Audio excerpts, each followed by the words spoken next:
Good morning again. This is so great to be here.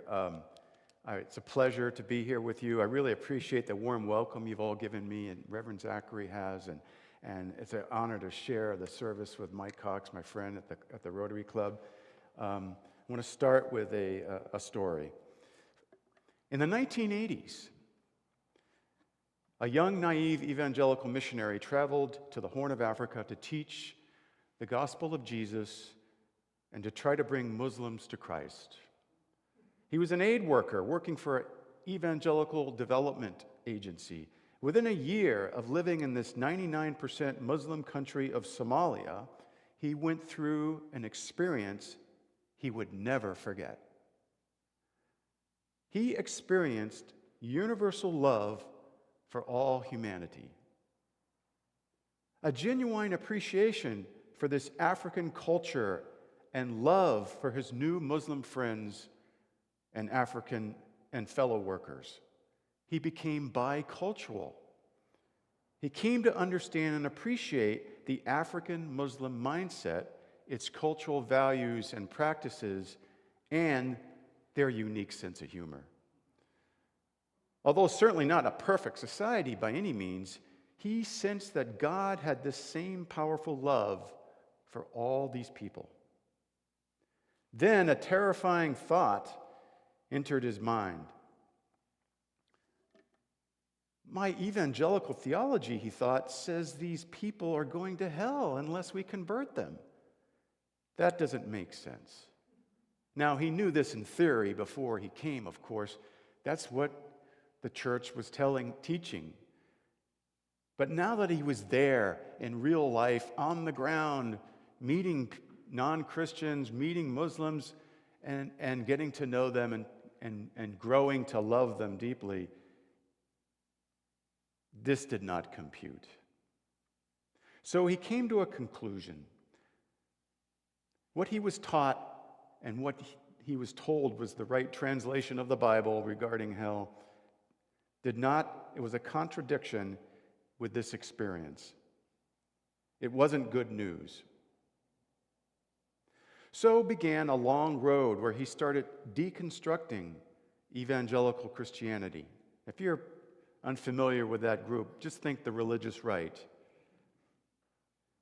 So it didn't come very fast because he was in this movement and he liked the community. Not everything is bad in the movement, after all. So it was conflicting. But over the next 20 more years, he began to deconstruct many other harmful beliefs and discover new things, like, hey, there's mistranslations in modern Bibles in reference to the terms hell and eternal punishment. Hey, for the first 500 years of the Christian faith, the prevailing view of the early church was Universalism. The belief that all will be reconciled, that despite that God does hold people accountable, all would be restored ultimately. He also eventually deconstructed other doctrines over the years, like original depravity, the belief that humanity is born depraved and incapable of doing good. You can't really trust yourself, like Karen Schock was talking about. Or the belief in substitutionary atonement, that God really can't forgive you unless Jesus takes the punishment that humanity deserves and you accept that theory of atonement or salvation. It's a transactional, violent view of salvation. Another big one was deconstructing the infallibility of the Bible and realizing, hey, those violent God narratives in the Bible, they're not necessarily true. Let's think about that. So he learned over the years that these doctrines and others were based on myths, and they were actually not part of the original path of Jesus and the early church. He also learned that passages about homosexuality in the Bible had been grossly mistranslated and misunderstood, misinterpreted, that there were actually women pastors and leaders in the early church, but there had been kind of a cover-up. Now, if you suspected this young missionary was me, you'd be right. I went through all of those things, and what that is called is deconstructing your faith, finding elements of your belief system that are harmful and dissecting them and finding a more accurate truth. Now, maybe if you consider yourself a liberal Christian, you might hear these revelations and think, well, duh,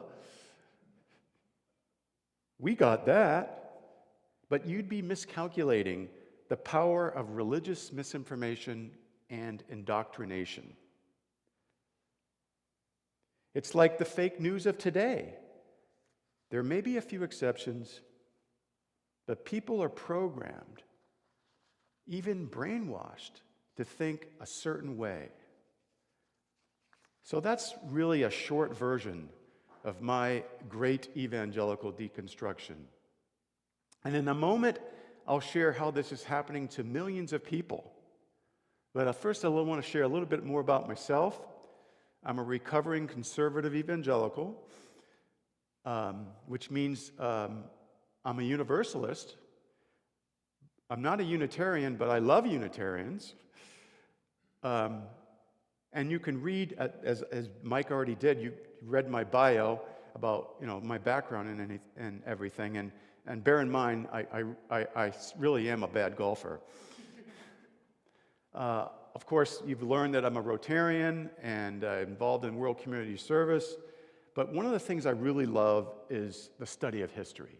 History, for me, when I was deconstructing evangelical theology, that really was the key to understanding a better sense of what's really going on. Because history tells us what happened in the present, what went wrong in the past, how we got to where we are in the present, and what's probably the best path for the future.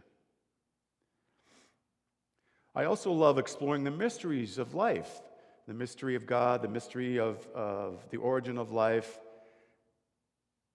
You know what my biggest mystery is, though, these days? Maybe you could help me figure this out. With a handicap of 28 and rarely breaking a score of 100, why do I keep playing golf? I can't figure that one out. So what happened to me, actually, the polls tell us, is happening to millions of people. 15 to 20% of evangelicals have left the movement in recent years. Many more are in the process of deconstructing, like I was for many years, but are still in the movement and haven't left yet. There's a lot of things going on in the front door of the religious right, and it's appealing to many people. There are some good things, but there's a lot of harmful things. But in the back door, there's this exodus. People are leaving, and they're telling their stories. I'm meeting people like this all the time in my new kind of line of work now, faith deconstruction coach, helping people through this process in a support group and a workshop that I do. And I'm meeting a lot of other people who are doing the same thing. My publisher of my book is just full of the authors that we've gone through the same experience. And people are, this is a really good thing because people are discovering how to follow the love ethic of Jesus in a totally new way. And they're discovering how to practice a more authentic spirituality. Just consider it for a moment, just what people are leaving and what people are discovering.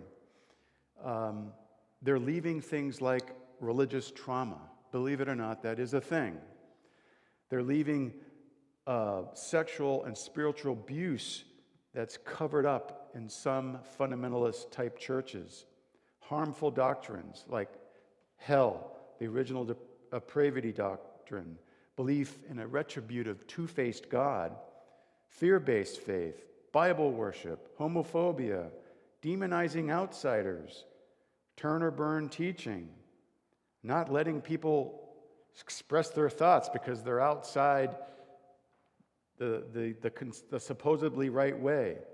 And believing the ends justifies the means, which in politics leads to supporting arguably the most un-Christ-like politicians in American history. Now consider the outcomes that ex-evangelicals are experiencing. Embracing universalism because it's historical and actually biblical. Becoming open and affirming to the LGBTQ community because it fits Jesus' love ethic. Rejecting the inerrancy of the Bible because it's not historical. Accepting women in leadership. More focus on social justice. Ending the fight with agnostics and atheists. Becoming truly inclusive. Making love for neighbor and humanity the paramount thing rather than doctrines and rigid statements of faith. In other words, maybe they're becoming a little more like Unitarian Universalists. I don't know. Oh, and my personal favorite, unlike before, they're excited about talking theology over some really good craft beer. So I want to leave you with 5 lessons or discoveries that ex-evangelicals are making that you can discover too. Some of them you've probably already discovered, but maybe this is a new way of looking at them. The first one is that history is key. We really need to know our history, because without that, we just repeat the mistakes of the past. History of our nation, history of slavery, immigration, civil rights, history of Christianity, especially early Christianity, not just the Reformation or Augustine. Learning what our modern Christian practices and beliefs, where they came from, and how the Bible was actually compiled. And then learning what matters most. This reminds me because, we think we know something, and when you don't have all the facts, you can make some mistakes. So when I was in Somalia, I was doing some language learning.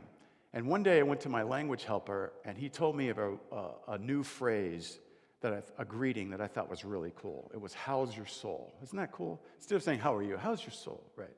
"Naftaka wadan." Okay. So I went out there and I practiced it, and I realized that almost everyone was laughing at me. So I went back to my language helper and I said, "Okay, what am I doing wrong?" He says, "What are you saying?" And I said it, and he said, "Oh, you're not pronouncing it right." "Well, what am I saying?" He said, "Well, you're saying, 'How's your diesel fuel?'" Okay, all right. That's not going to work. I thought I was doing it right, but I wasn't. Sometimes we're blind to those things. The second thing is that Jesus was actually not religious. He was spiritual, but not religious. He didn't start a new religion called Christianity. That's what history teaches us. That didn't start until hundreds of years later. He didn't start or found an institutional church. It's not that all churches are bad. It's just that that's not what he started. He didn't believe in the inerrancy of the Bible. He actually critiqued the Bible, and the prophets critiqued its own Bible, the Torah. His way was not religious. It was a way of life of universal love for all, and not adhering to religious doctrines and the right codes of conduct, and etc. Sometimes those things are interesting, but they're not really the way. And actually, you can actually pursue this way of universal love outside of Christianity, if you want, or inside Christianity. It's our choice. Number 3, Jesus was a universalist. We're reminded that he was a universalist. I think the story of a universalism is fascinating. Like I said, the first 500 years, it was the prevailing view in the early church, and then later on, voices like Augustine and others won out, and the doctrine of hell became the prevailing view. And that went on for centuries. But there was always a universalist stream in Western Christianity. And in the Eastern Church, it remained the prevailing view. Until finally in 1961, you know what happened. The Universalists that were still in America merged with the Unitarians to form the very congregation, the denomination behind your congregation. So this type of universalism, though, still believes that God holds people accountable. But the distinction is he doesn't do it in a retributive way. He does it in a restorative way. Ultimately, correcting people, rehabilitating people, not damning them for eternity. Number 4, Jesus called for a non-violent way of peace. Did you know that the very first Christians were pacifists? History tells us for hundreds of years. They wouldn't have even considered military service. They certainly did not hold retributive views and practices. And the nonviolent way of the first early movement was practicing what I call restorative justice. How do you overcome evil? You overcome evil with good, nonviolent resistance. That's where we got Martin Luther King's approach to civil rights, Nelson Mandela working to unite South Africa. He chose a restorative way, not a retributive way, probably averted a civil war. And so we have to keep that in mind, and that's something that I go into in my book about how to have a nonviolent path of peace. Number 5 is what actually matters most. When you kind of deconstruct all these things, you're left with what matters most, and that's restorative love and social justice. Social justice meaning empowering the poor, like this project in Uganda, empowering the oppressed, the marginalized, which includes supporting the LGBTQ community. And it's also about restorative love. What is restorative love? How does that look? And I want to share a couple of examples with you. And, my shameless plug is that I have this book, and if you want to talk to me about it afterwards, I'll be back there. There's some books back there that you can look at. But the subtitle is Exposing Myth and Violence in Popular Theology to Recover the Path of Peace. And in the book, I give a lot of examples in the second half of the book about restorative love, what it looks like, restorative justice. And one of the stories I want to share with you right now, and that's the story of Daryl Davis. Now, Daryl Davis is a black jazz musician from Massachusetts, and he would go to clubs and bars and with their group and perform. And one day, after the performance, a guy came up to him, a white guy came up to him and said, "Hey, you got great music. When are you going to be here again? I want to bring my friends." Long story short, he got into a conversation with this guy and found out that he was a leader in the local Ku Klux Klan. And this guy admitted, I actually have never sat down with a black guy and talked one-on-one. It's my first time. So over the years and months after that, Daryl Davis decided, I'm going to figure this out. Why is this guy like this? He wanted to answer one question that he posed to all these Klansmen he started to meet. And that question was, why do you hate me when you don't even know me? And so he began this journey of befriending Klansmen, even doing favors for them occasionally, but balancing that with challenging them with their racism. And he did that over and over again. And over the years, he actually influenced over 200 Klansmen to give up their robes and reject racism because of his approach. That's the restorative love approach. It's not retributive. It's challenging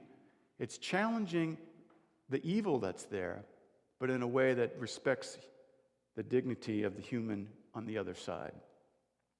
So I have other examples of stories like that. There was this Jewish couple who won over an anti-Semite. And there's this really cool story about a Muslim community who won over a Iraq war veteran who came home hating Muslims and planned to put a bomb in their mosque. And they won him over with restorative love.